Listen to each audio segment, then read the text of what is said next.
Welcome, my children, to Ultimate Deadpool's Haunting Hour. Sorry, I just had to creep you guys out with that real quick.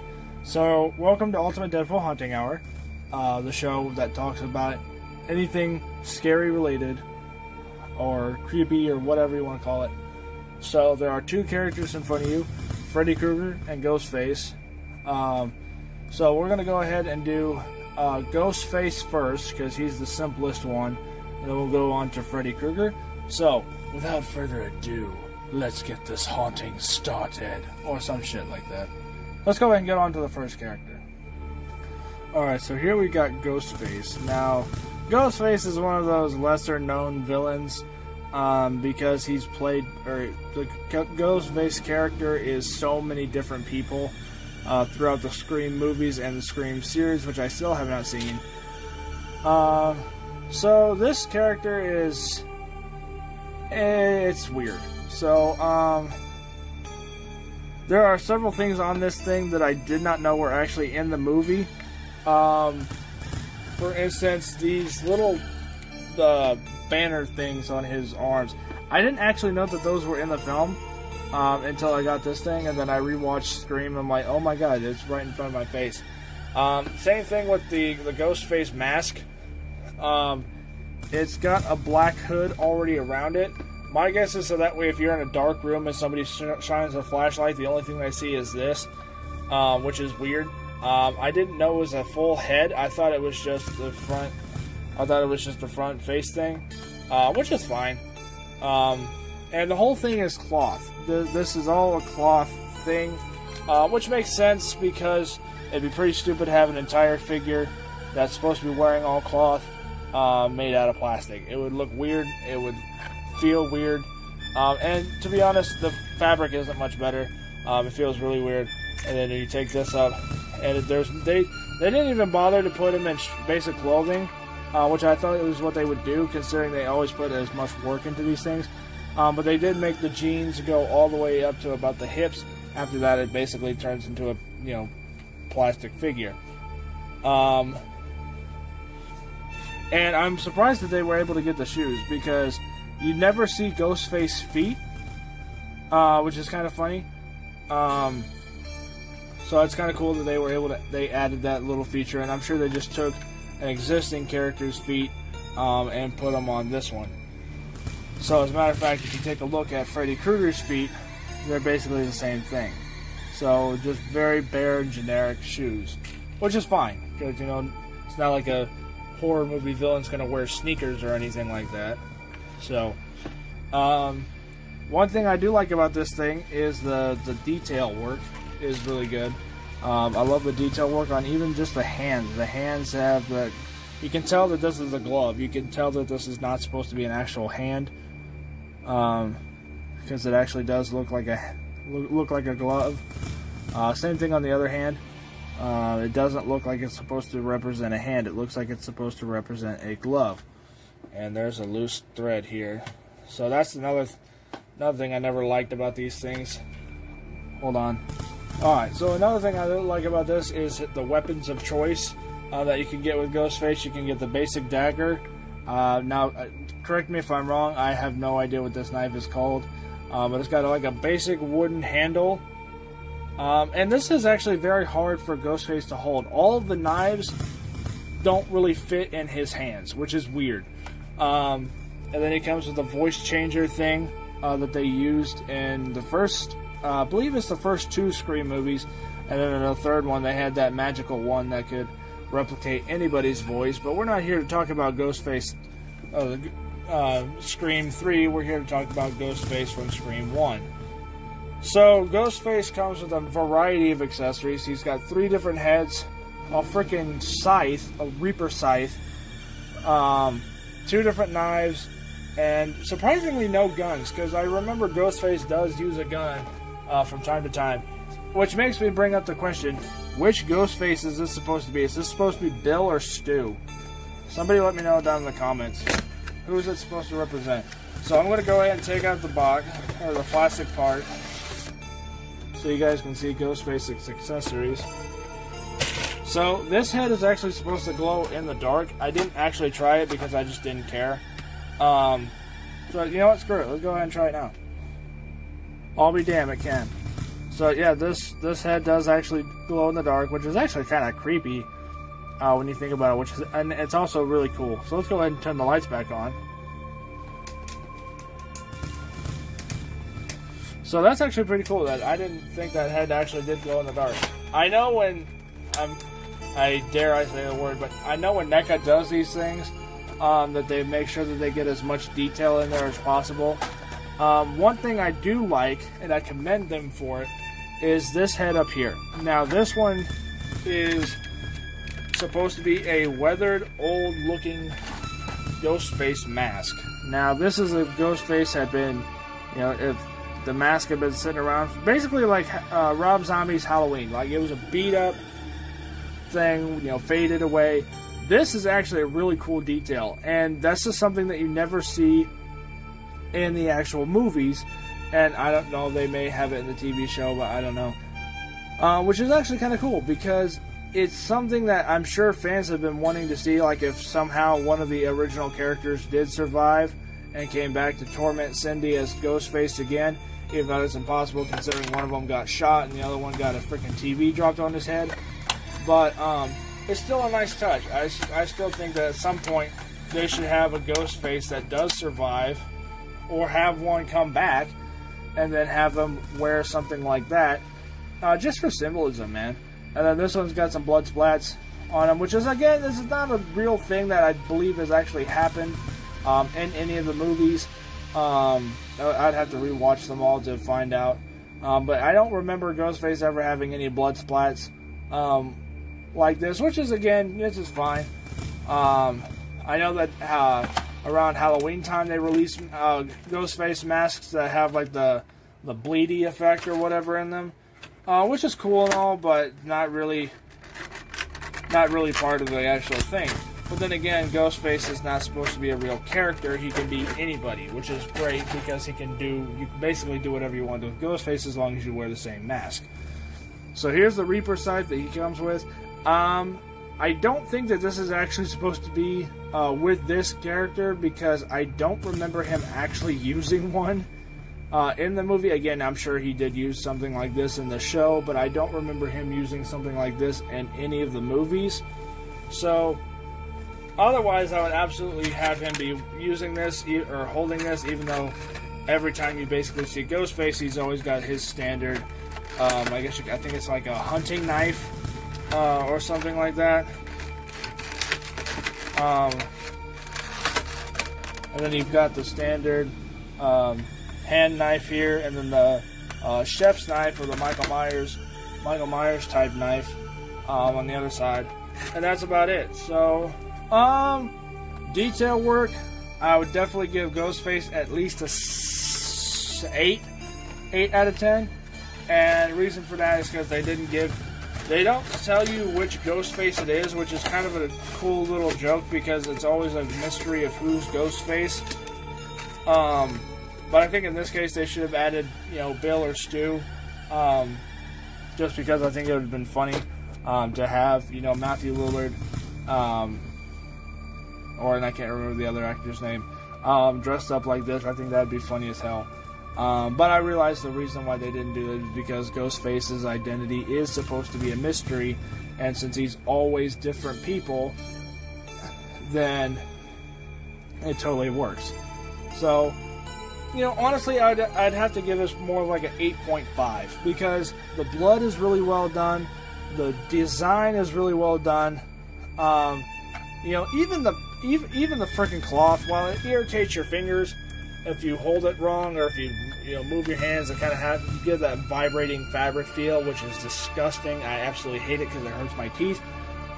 But then, you know, even down to the stupid little voice box thing, you know, that's still cool, and it does look like what they used in the movie, and you got to give props where it's due. So honestly, this is actually a really cool figure, and it's going to go on my NECA display cabinet after this video is done. So on to Freddy Krueger. Okay, now before anybody bitches at me, I do like this figure. but I don't like the movie that it was in, only because Freddy's Revenge was an okay movie, but when you actually, if you're old enough to actually know what it represents, which is nothing bad, A Nightmare on Elm Street 2, Freddy's Revenge is by far the gayest horror movie, I think, in history. Down to the actual main character, Jesse, which I don't remember what his last name was, but I know that he was like dominated the Scream Queen or something like that in the 80s. And even then, some of the phrases and close-up stuff that they did was just too much for me. I'm not gay myself, and I don't have a problem with people that are. But, you know, when it comes to horror movies, I don't know. It's one of those things that it's weird for me personally, because I love Freddy Krueger. He is by far one of my favorite villains, if not my favorite horror movie character. And whoever I know Wes Craven had nothing to do with A Nightmare on Elm Street 2. But, you know, all in all, I can still watch it and enjoy it, but at the same time, it's like, oh my god, this is different.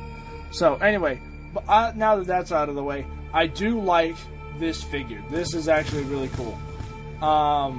I just wasn't all that thrilled with the movie that it came from. Even though it is still a really good horror movie from a filming standpoint, but as a viewer, it's like, okay. So anyway, out of that way.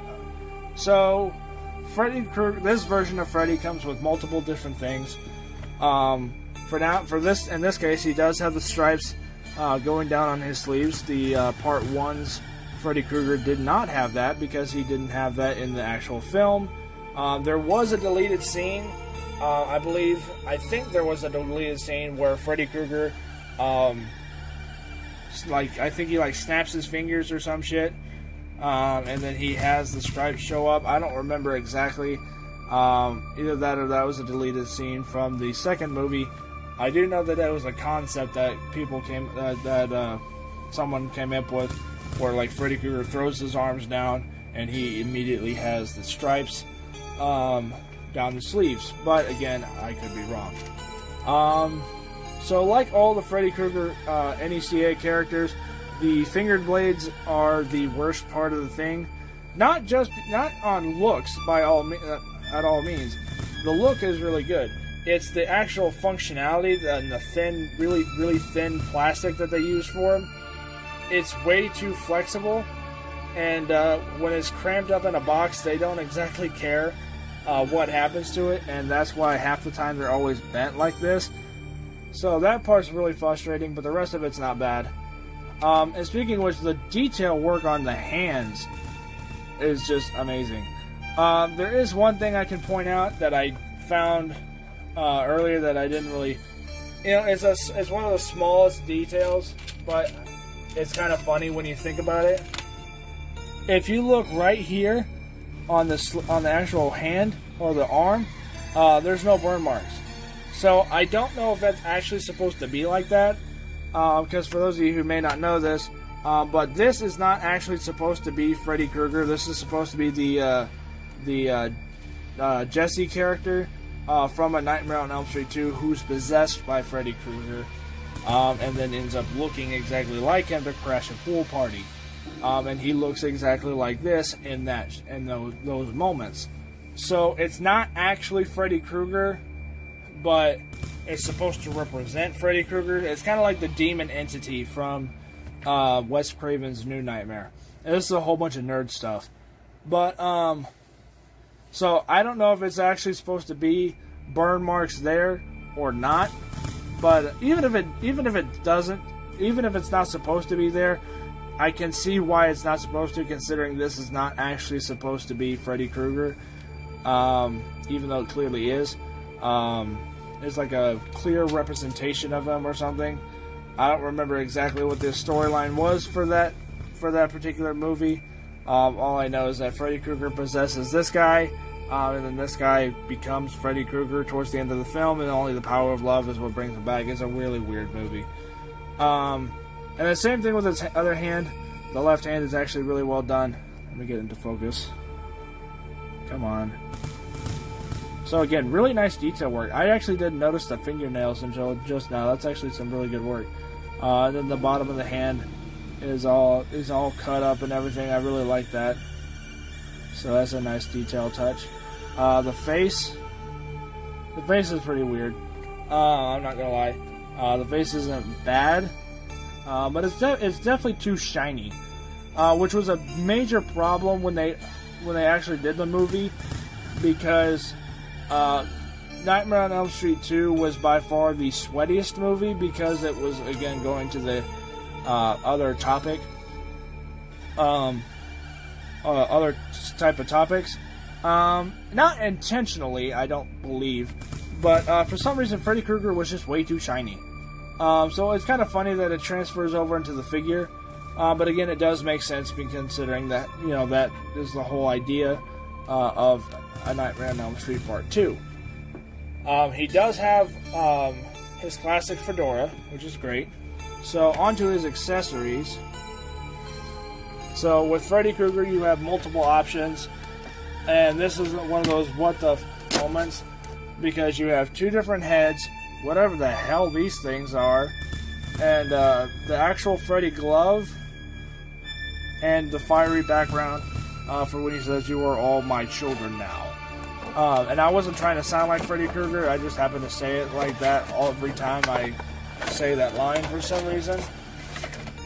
So let's go ahead and take out that. So, yeah, there's two different Freddy shit. So there's two different Freddy Krueger heads. One has got the, oh, I'm big and badass, mean, fear me type face. The other one is a painful looking face that's got part of his brain sticking out, for when he says, "You have the body, I have the brain," or "You've got the body, I've got the brain." And see, here's the actual Freddy Krueger glove. And this is actually one of the very few times that the blades are actually straight, because this is an accessory to a bigger set, so it's better contained versus it actually being into the in the thing. And now I can't get that back in. There we go. So I didn't bother cutting these things out when I removed it, because they are disgusting as all hell. They're supposed to be dogs with human faces. They did it, and there goes something. Give me a second. So yeah, I remember that those dog things were in the movie, but it was a brief thing. It wasn't an important detail, and for some reason, the NECA company did take it as a big detail, which is great. But it's kind of weird that that they put it into this character's accessories pack, or came with the character itself. So it's kind of weird, but you know what? You got to do what you got to do to make a cool character.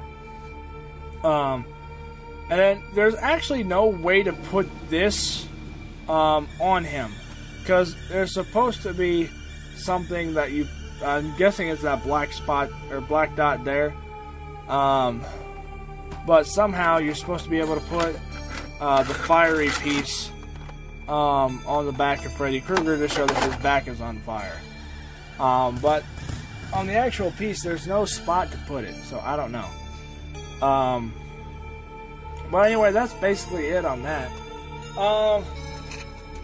So I mean, with all this with all the stuff that you get with the babyface dogs, the badass fiery piece, and the two alternative heads, and the extra Freddy glove.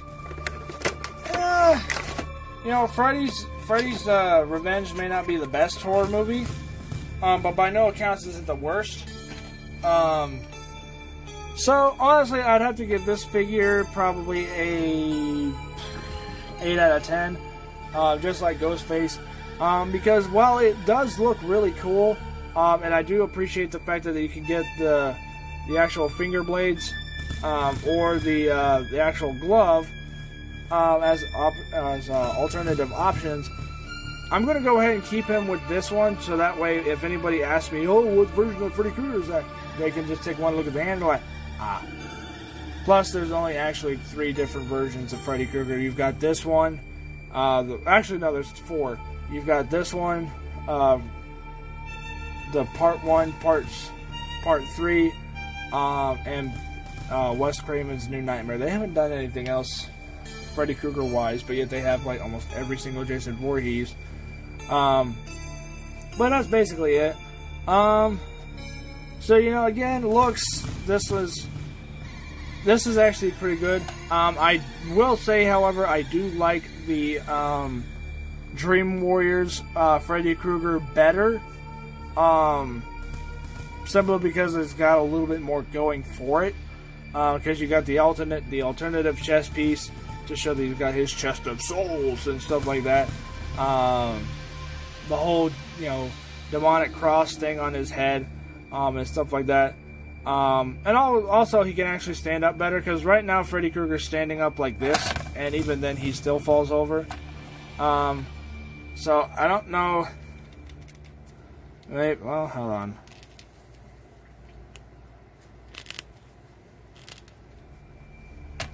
Alright, standing up a little bit better. But, you know, as far as detail goes, this is not bad. I really do like the folds in the shirt. It's a really nice touch.